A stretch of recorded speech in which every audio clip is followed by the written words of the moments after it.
C'est un monde un peu étrange, insoupçonné, mais qui semble pourtant curieusement familier.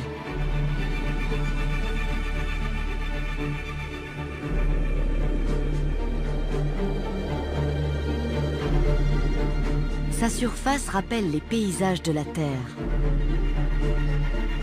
Canyons spectaculaires, déserts arides, paysages colorés, falaises vertigineuses et jungles impénétrables.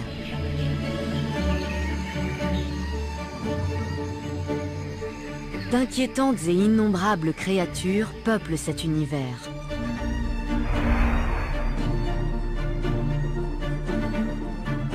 Des centaines, des milliers de petites bêtes. Cette planète abrite plus de 100 000 milliards d'habitants.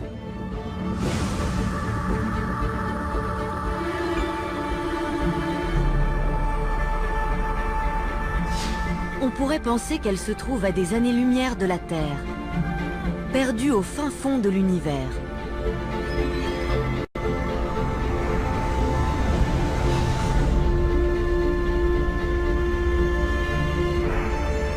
Et pourtant, elle n'est pas très éloignée. Elle est même toute proche.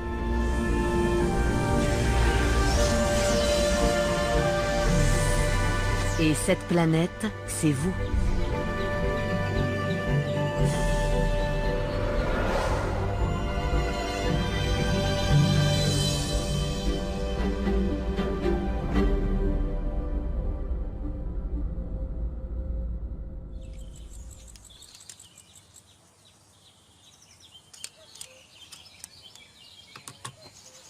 Nos yeux nous informent sur le monde qui nous entoure.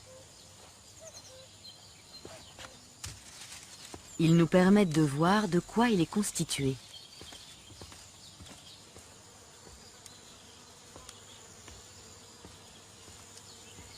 Et nous faisons partie de ce monde.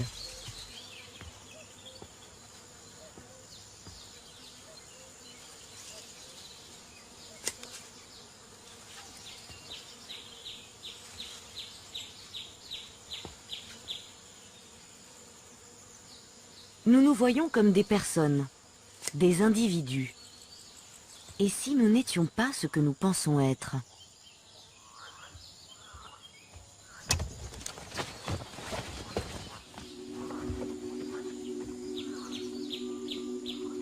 Si nous étions autre chose, quelque chose de très différent. Car 90% des cellules de notre corps ne sont pas d'origine humaine.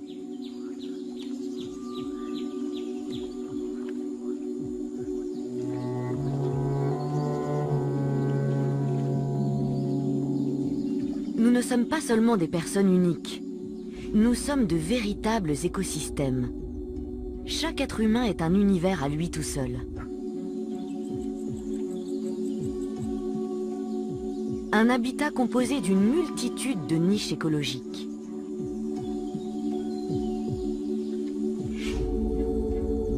La surface de cette planète Homme est peuplée d'une prodigieuse variété de formes de vie. 2 petits mètres carrés de peau seulement recouvrent notre corps. Mais il y a plus de microbes sur cette toute petite surface que d'êtres humains sur la Terre.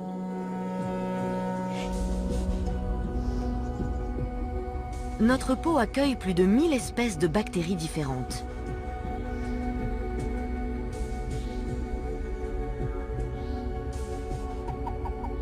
Cette population bactérienne est propre à chacun d'entre nous.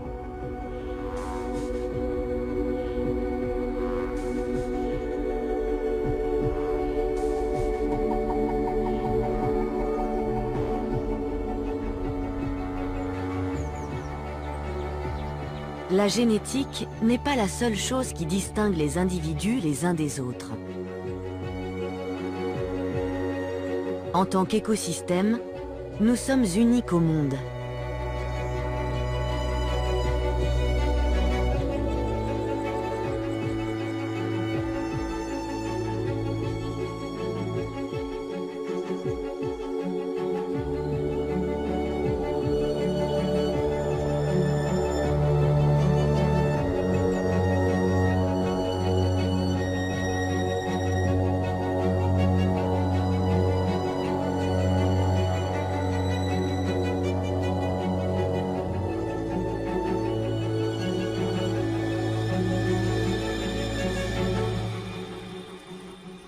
La nuit, beaucoup d'animaux s'éveillent.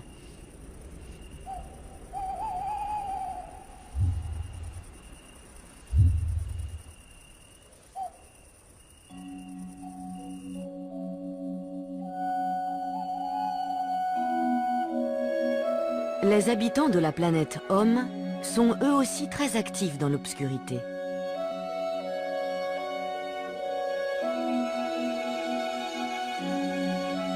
On en sait encore très peu sur ce monde invisible. Les chercheurs ne cessent de découvrir de nouvelles espèces.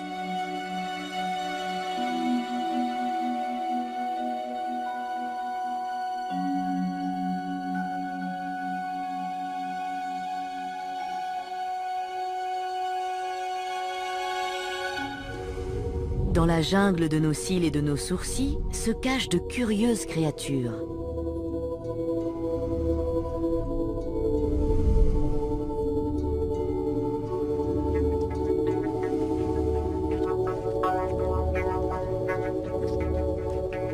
Les acariens d'Eumodex vivent sur les follicules pileux. Ils se nourrissent de sébum et de cellules de peau morte.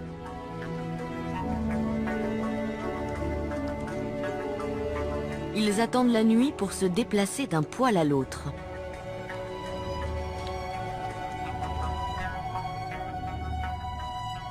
Ils mesurent moins d'un demi-millimètre et sont difficilement visibles à l'œil nu. Ils vivent pourtant sur chacun de nous et leur nombre s'accroît avec l'âge. Généralement, ils sont totalement inoffensifs. Ce qui n'est pas le cas de tous nos habitants. Autrefois, nous hébergions des espèces bien plus variées. Les boutiques vendaient du tissu couleur puce, une teinte supposée cacher ces indésirables parasites. On portait aussi des peaux de zibeline, destinées à les maintenir à distance de la peau.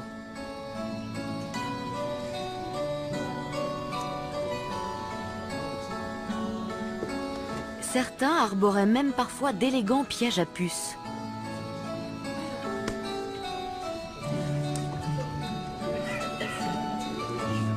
À l'époque baroque, la puce est devenue un personnage littéraire, avec des connotations souvent érotiques.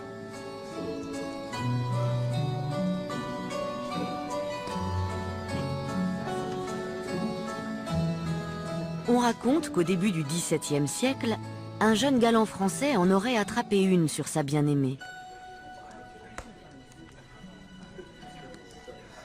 Il l'aurait enfermée dans un reliquaire qu'il portait autour de son cou. Chaque jour, il la nourrissait avec son propre sang. Les liens entre les deux amants en étaient ainsi renforcés.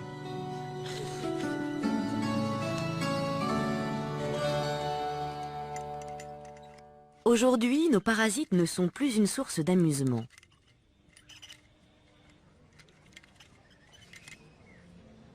Sauf dans le dernier cirque de puces d'Europe.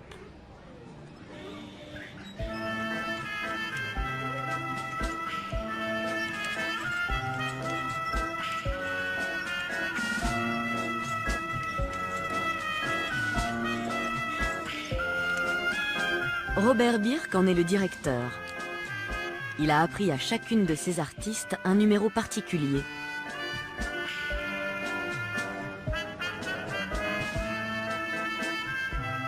Celle-ci maîtrise parfaitement l'art du jonglage. Et cette autre est une buteuse hors pair.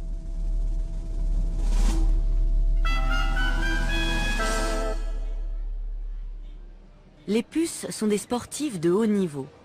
Elles peuvent soulever 30 fois leur poids et sauter à 100 fois leur hauteur. Robert Birk prend soin de ces minuscules vedettes. Quand elles sont fatiguées, il les pose sur son bras pour qu'elles puissent se nourrir de son sang. Mais la plupart des habitants de la planète Homme ne sont pas soumis à notre bon vouloir.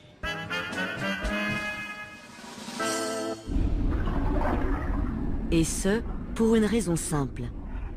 Généralement, nous ignorons leur présence. du moins tant que l'équilibre entre les organismes utiles et nuisibles est maintenu. Cet équilibre est ce qui détermine notre état de santé. Il est extrêmement délicat. Le moindre changement peut avoir un effet dramatique. Une bactérie d'un millième de milliardième de gramme est capable de tuer un homme de 100 kilos. Mais pour cela, elle doit d'abord nous envahir et se multiplier. Et ce n'est pas facile. Partout sur la planète Homme, les activités microbiennes nocives sont combattues.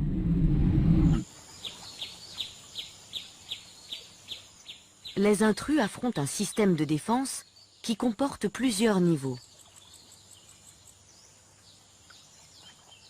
Pour commencer, la peau est une barrière impénétrable pour beaucoup d'entre eux.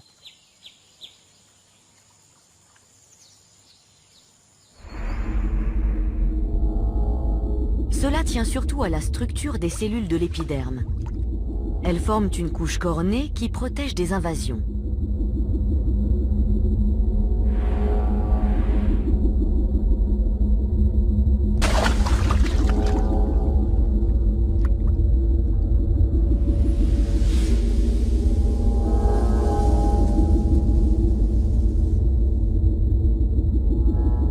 En plus de cette barrière physique, des substances chimiques produites par les glandes couvrent la peau d'une fine couche d'acide. Celle-ci empêche la plupart des indésirables de s'installer.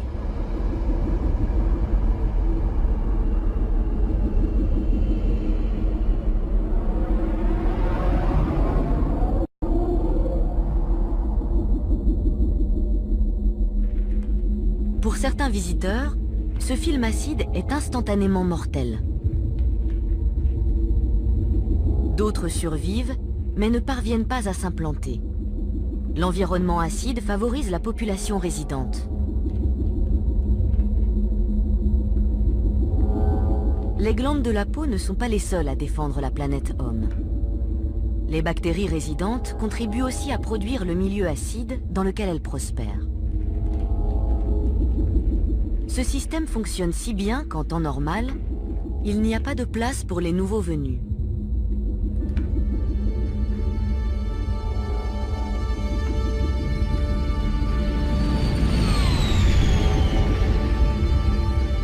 Le corps a une autre façon de s'assurer que les bactéries résidentes gardent le contrôle. Des particules de peau se détachent continuellement, emportant avec elles leurs millions d'occupants microbiens.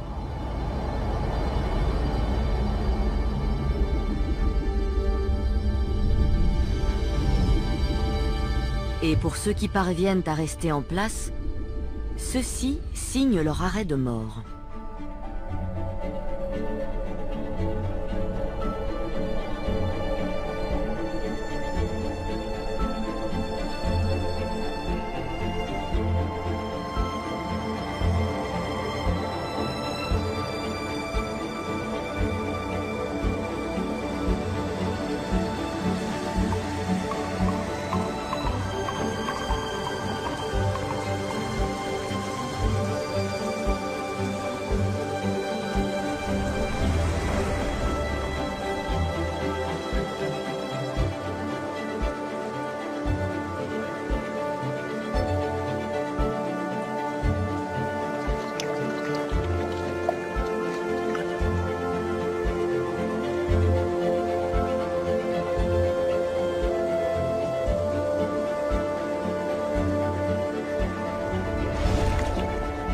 Le savon et le shampoing enrobent les particules de saleté et les bactéries.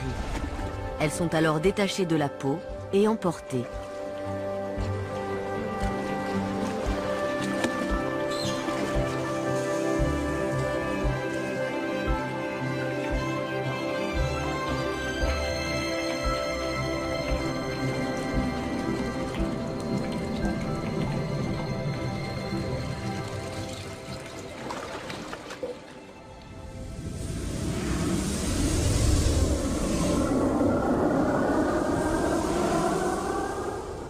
Le rituel de la douche quotidienne laisse de vastes espaces dégagés à la surface de la planète Homme.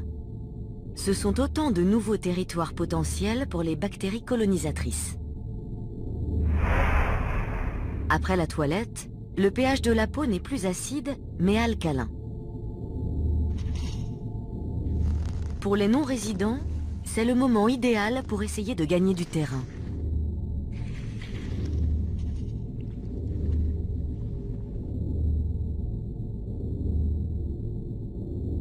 Mais ils n'y parviennent que si les bactéries résidentes mettent trop longtemps à recoloniser les espaces vacants. C'est un cercle vertueux. En se développant, ces bactéries créent l'environnement acide qui facilite leur épanouissement.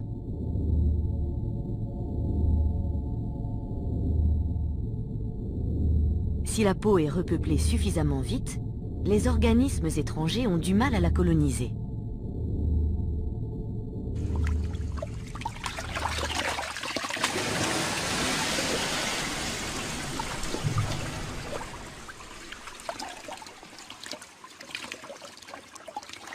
Pour rester en bonne santé, nous devons donc avoir sur notre peau la bonne proportion de certaines bactéries permanentes.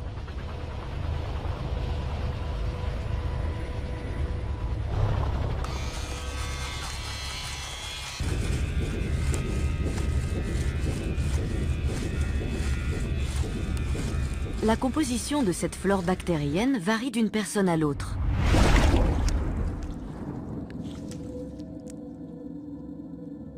On a recensé environ 1000 espèces de microbes qui peuvent coloniser l'intérieur de la bouche humaine.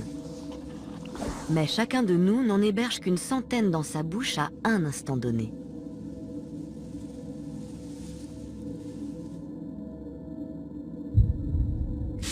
Notre ménagerie personnelle dépend beaucoup de nos habitudes et de notre mode de vie.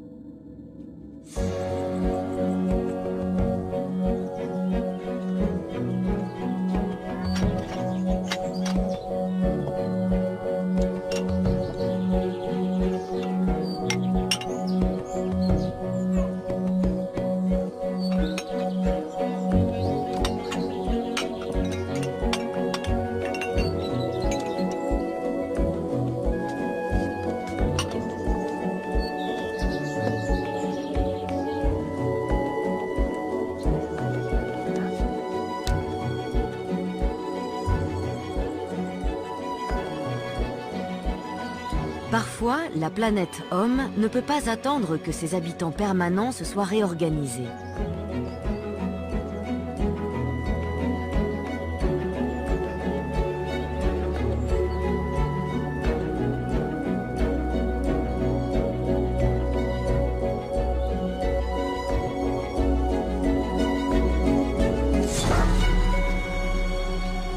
Quand les défenses de surface sont percées, un plan d'urgence se déclenche immédiatement.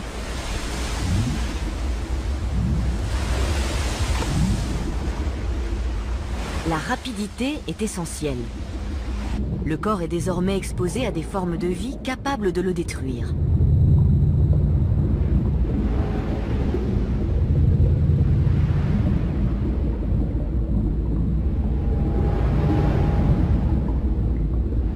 Les cellules du tissu endommagé libèrent des hormones. Celles-ci accroissent le flux sanguin et font augmenter la température locale. Cette chaleur stimule l'activité des globules blancs.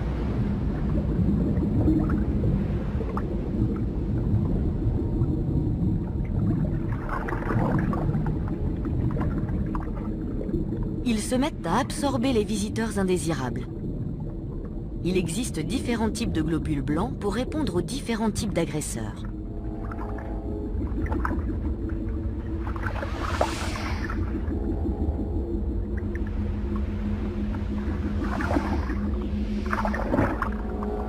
Malgré leur allure pataude, les globules blancs sont très mobiles.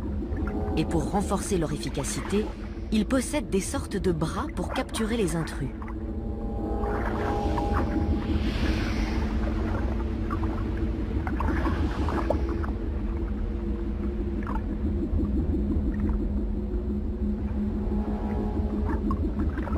Cette forme de défense simple mais efficace se rencontre chez la plupart des animaux.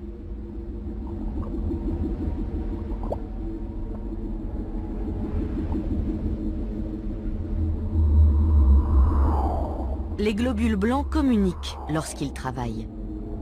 Ils émettent en permanence des messages chimiques spécifiques pour appeler des renforts.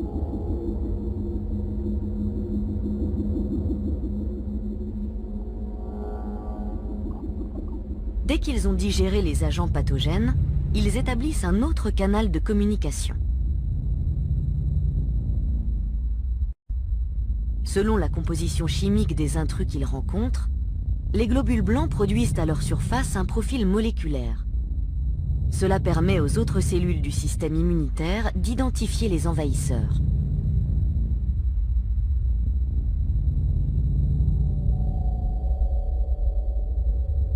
Cette information déclenche l'intervention de forces défensives plus spécialisées. Elles peuvent s'attaquer aux assaillants en ciblant leurs points faibles.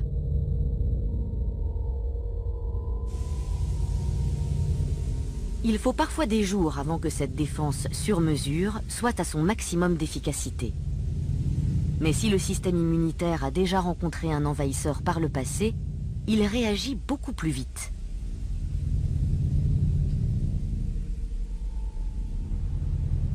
Le corps s'en prend même à ses propres cellules si elles sont contaminées. Leur destruction empêche l'infection de se propager.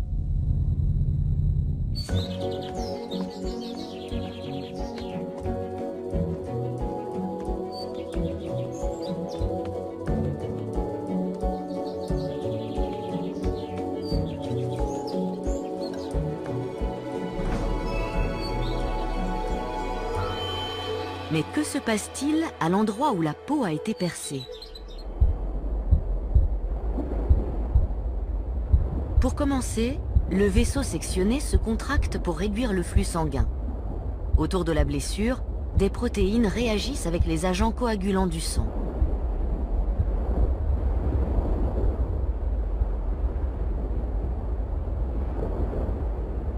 Cela fait s'agréger les plaquettes sanguines.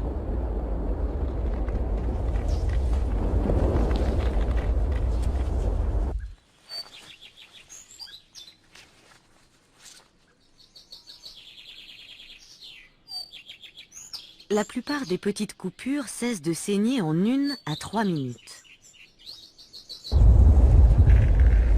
Puis la coagulation proprement dite commence.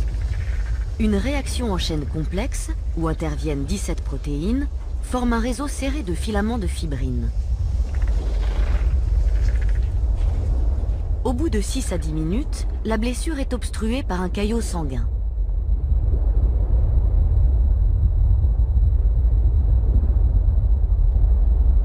Ces brins de fibrine sont 1000 fois plus fins qu'un cheveu.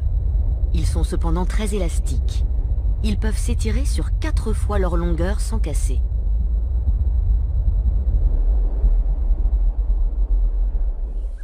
À l'extérieur, une croûte vient protéger la blessure.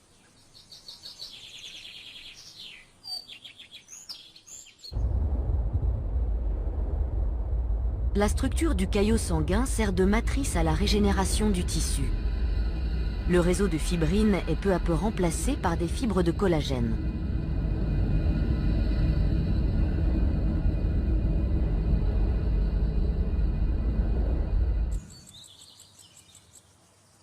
Il faut 2 jours aux couches supérieures de la peau pour se reconstruire. Au cours des mois suivants, le tissu continue à se modifier jusqu'à ce qu'il soit complètement réparé et que les tissus conjonctifs et les nerfs soient restaurés.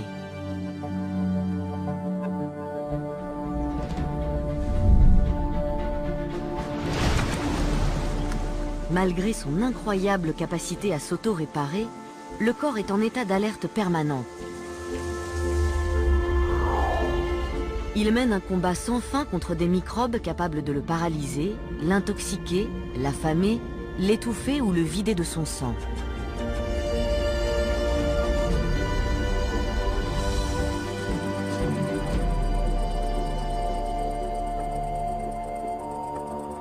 Une guerre souvent insoupçonnée fait rage à l'intérieur de chacun de nous.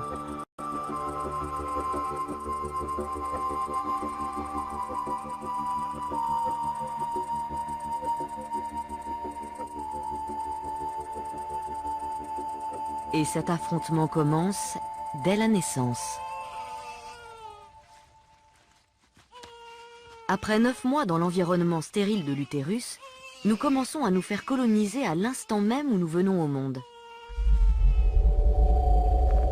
Et cette cohabitation avec des formes de vie étrangères dure toute notre vie.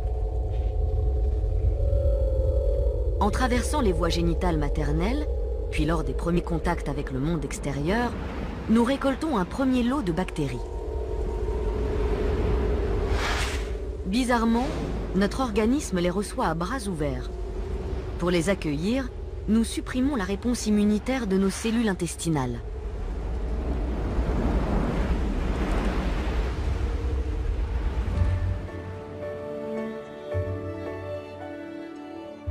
Quand nous naissons par voie naturelle, notre flore bactérienne nous est transmise essentiellement par notre mère.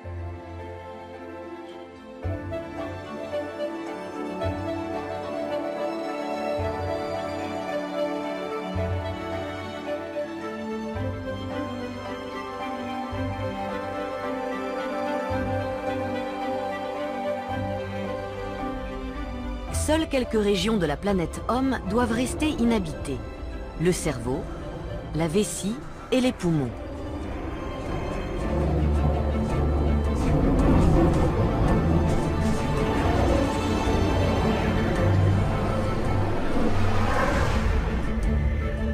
Toutes les autres niches sont occupées par des microbes.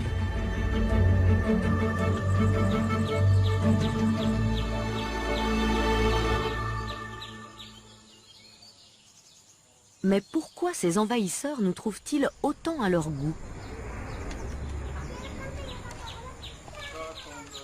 Nous sommes très forts pour nous procurer des aliments riches en énergie. En nous nourrissant, nous nourrissons aussi près de 2 kilos de micro-organismes étrangers.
La plupart de nos pensionnaires profitent directement de cet apport en énergie. Ils prélèvent leur part à chaque étape de la digestion.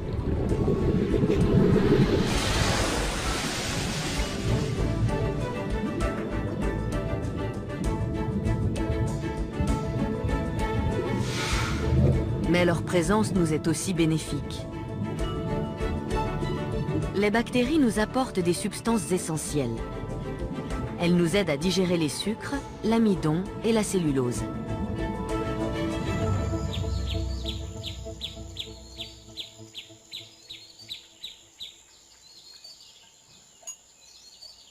Les nombreuses opportunités que nous offrons attirent constamment de nouvelles formes de vie bactérienne.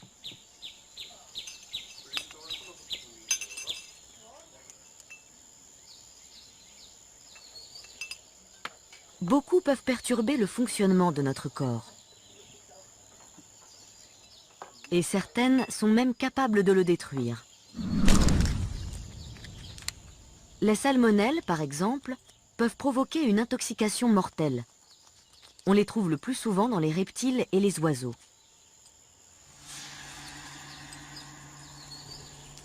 Elles peuvent passer dans notre tube digestif par le biais d'une coquille d'œuf.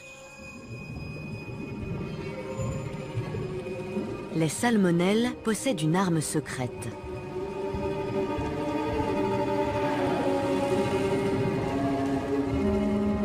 Des structures creuses en forme d'aiguille leur servent à percer la paroi de nos cellules. Elles y injectent des substances messagères qui reprogramment nos défenses immunitaires. elles peuvent ainsi nous coloniser plus facilement.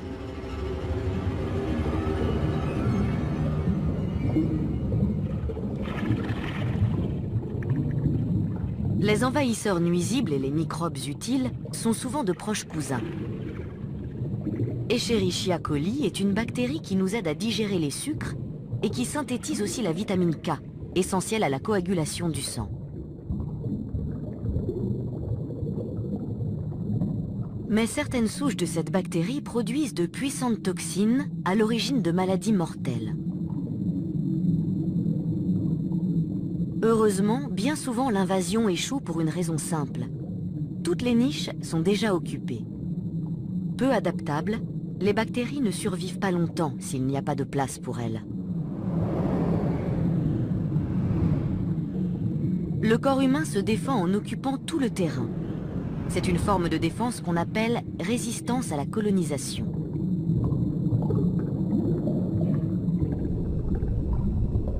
Certains intrus sont directement attaqués par la population résidente. Les bactéries Helicobacter pylori vivent dans notre estomac. Elles ont mauvaise réputation car elles sont impliquées dans les cancers gastriques. Mais elles peuvent aussi nous être utiles. Quand des intrus tentent de s'installer, certaines commettent des attentats suicides. Elles s'autodigèrent et libèrent des toxines qui détruisent les indésirables.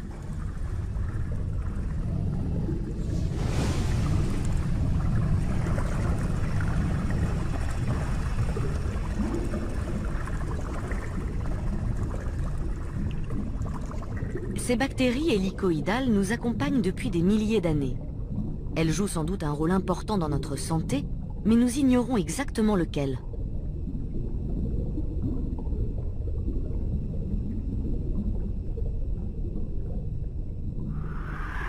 Nos minuscules locataires ne décident pas seulement de notre sort individuel. Certains ont marqué l'histoire. En 1812, lancé à la conquête de l'Europe, Napoléon a entamé la campagne de Russie. Il a envoyé 600 000 hommes contre l'empire du Tsar.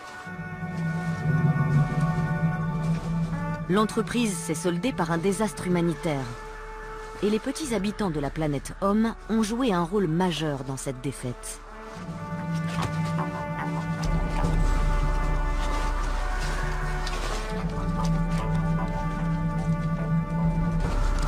Dans leur pactage, les troupes transportaient un ennemi mortel, le pou de corps.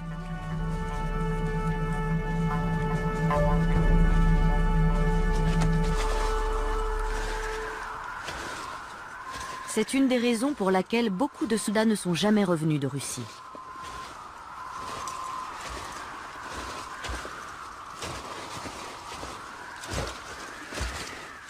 Ces poux sont porteurs de la bactérie Rickettsia, responsable du typhus.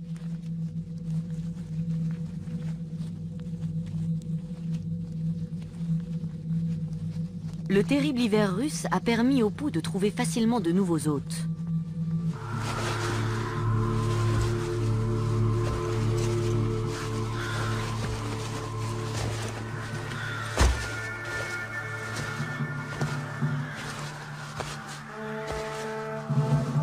Les hommes se protégeaient du froid avec tout ce qu'ils trouvaient.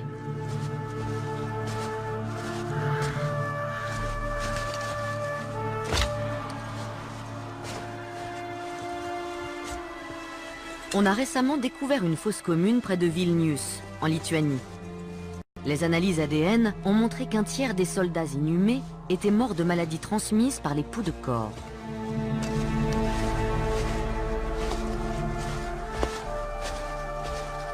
Sur les 600 000 hommes de la Grande Armée, moins d'un tiers sont rentrés chez eux.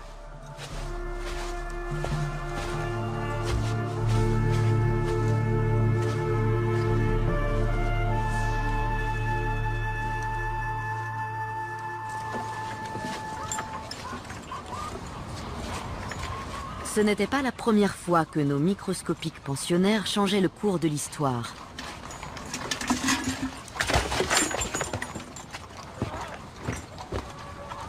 L'un d'eux a même bouleversé l'ordre social au Moyen Âge.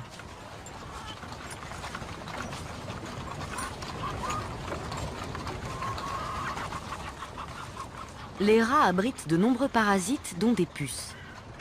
Celles-ci ne sont pas exigeantes sur le choix de leur hôte.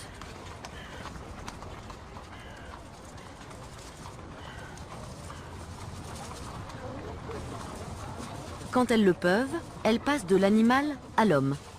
Et les occasions ne manquaient pas dans l'Europe médiévale.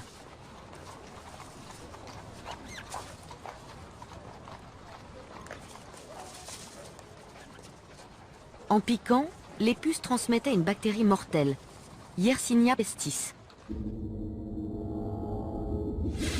Pour ne pas être attaquées par le système immunitaire, ces bactéries pénètrent dans nos cellules et s'y multiplient. Elles finissent par envahir les organes et le sang. Elles ont notamment pour effet d'inhiber la coagulation sanguine. La maladie peut prendre une forme pulmonaire ou cutanée.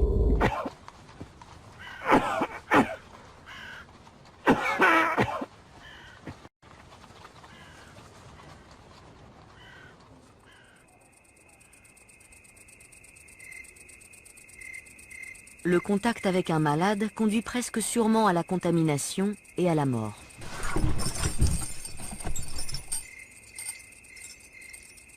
Au milieu du XIVe siècle, la peste noire a tué au moins un tiers de la population européenne.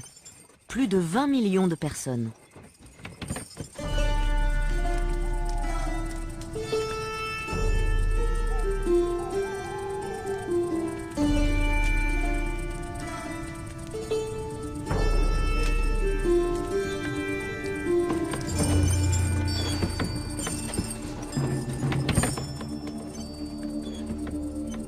Les conséquences de cette épidémie ont marqué la fin du Moyen Âge. Le dépeuplement de vastes régions a profondément transformé la structure de la société.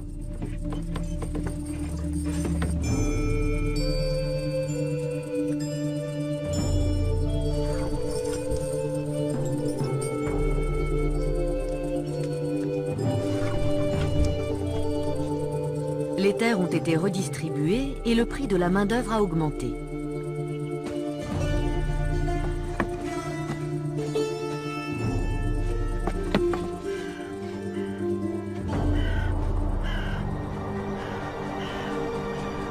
Même le monopole absolu de l'Église sur le savoir a été brisé à jamais.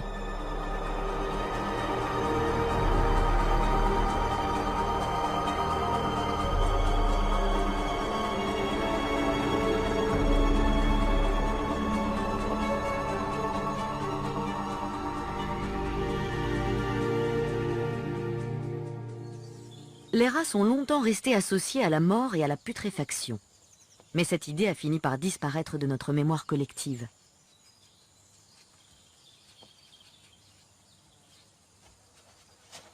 Aujourd'hui, nos envahisseurs les plus redoutables empruntent une autre voie.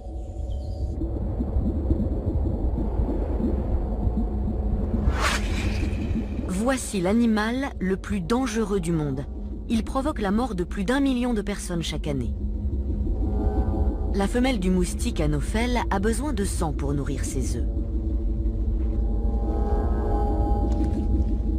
Si sa victime précédente avait le paludisme, les parasites de cette maladie se trouvent désormais en elle.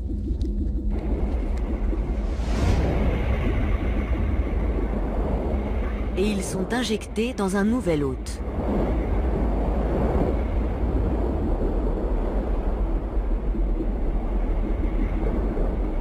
Ils se déplacent dans le sang jusqu'à trouver le bon endroit pour se multiplier. Ils s'y cachent ensuite pendant des mois, parfois des années.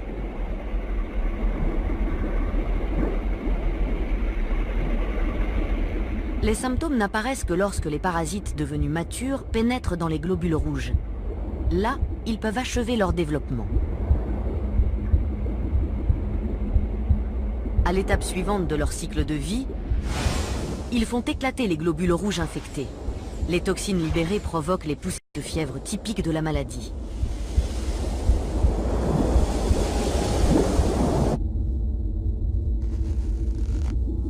Après 2 à 4 semaines, une nouvelle génération de parasites du paludisme est prête à contaminer une autre victime. Et elle quitte la planète Homme pour retourner aux moustiques.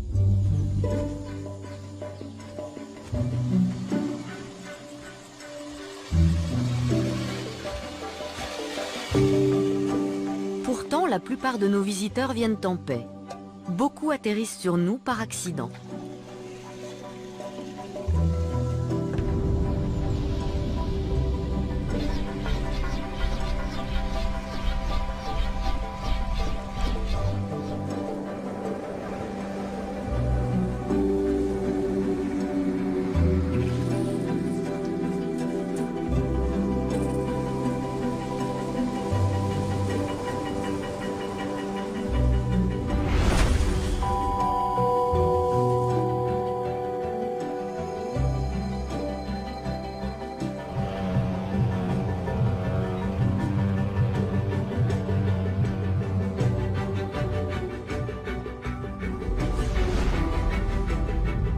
Vus de près, les pollens des plantes présentent des formes extraordinaires.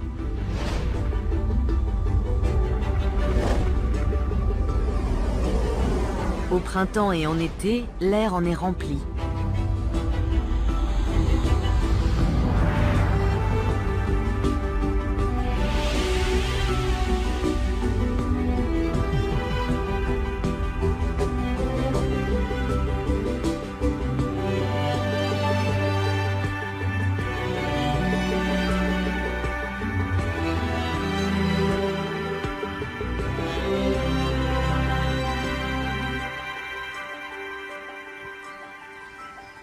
Les particules de pollen sont microscopiques, de 10 à 100 micromètres.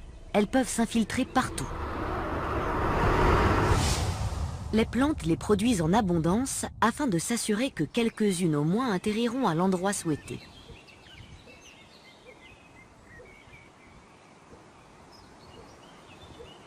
Si elles se posent sur la planète Homme, il ne se passe normalement rien de spécial. Le corps ne réagit en effet qu'à une menace potentielle.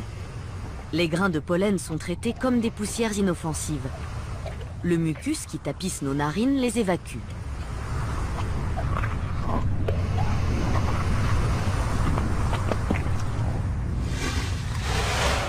Notre système immunitaire a pour mission de combattre toutes sortes de créatures effrayantes.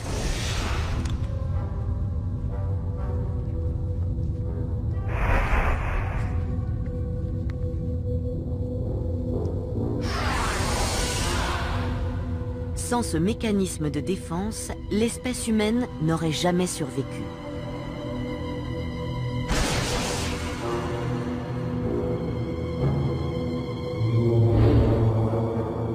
Le risque de rencontrer l'une de ces hideuses créatures est très faible, surtout quand on vit en Europe ou en Amérique du Nord. Mais notre corps est programmé pour affronter toute une variété d'intrus. Il lui arrive de réagir de façon excessive. Les grains de pollen sont alors traités comme des attaquants mortels.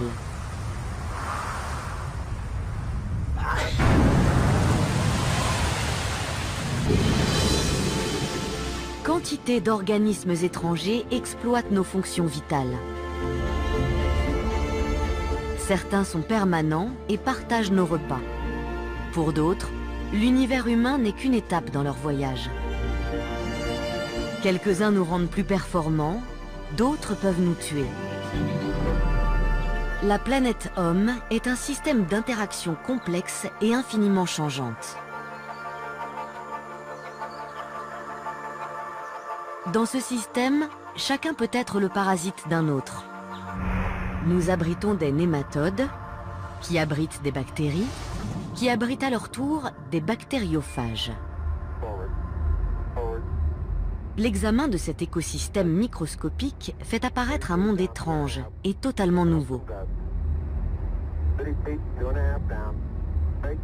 Ce bactériophage mesure 200 millionièmes de millimètre. On dirait un module lunaire plus qu'un être vivant.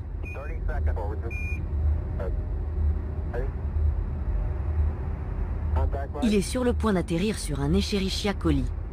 En comparaison, celui-ci paraît gigantesque.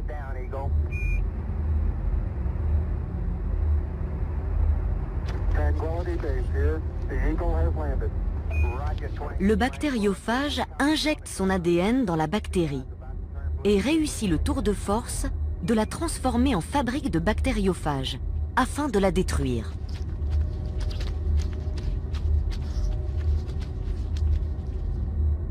Cette faculté lui vaut un intérêt croissant des immunologues.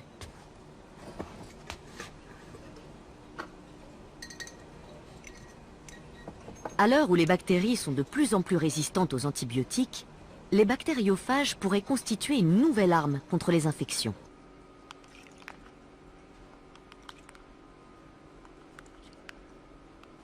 Les richesses de l'écosystème humain n'intéressent pas que les chercheurs.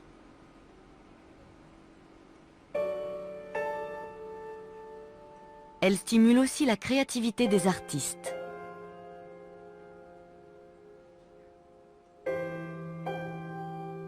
Avec l'aide du technicien de laboratoire Eric Schopf, Sonia Boimel a imaginé une façon unique de visualiser la surface invisible du corps.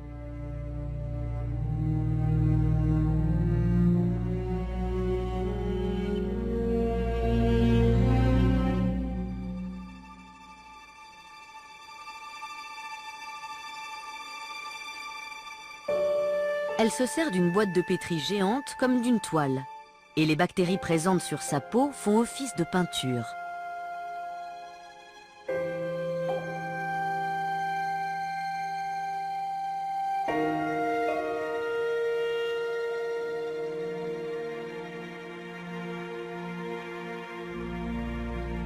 Au bout de quelques jours, un paysage extraordinaire se dessine. Le reflet des différents êtres vivants qui peuplaient son corps à un moment précis.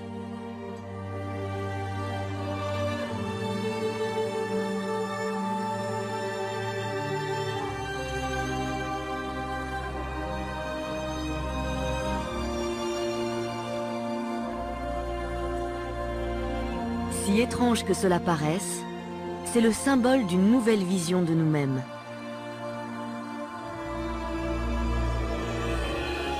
Cette boîte de pétri grandeur nature est comme un miroir magique. Elle révèle notre véritable identité biologique.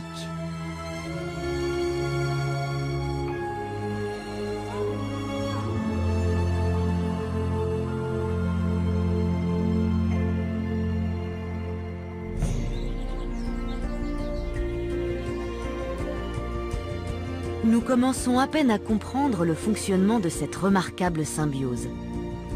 Chacun de nous est une mosaïque unique de formes de vie, toutes interconnectées de multiples façons.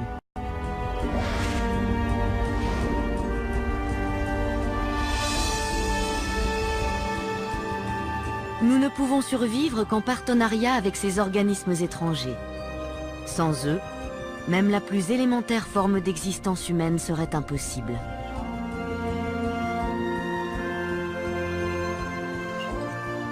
Il nous reste beaucoup à apprendre sur cette facette inconnue de nous-mêmes.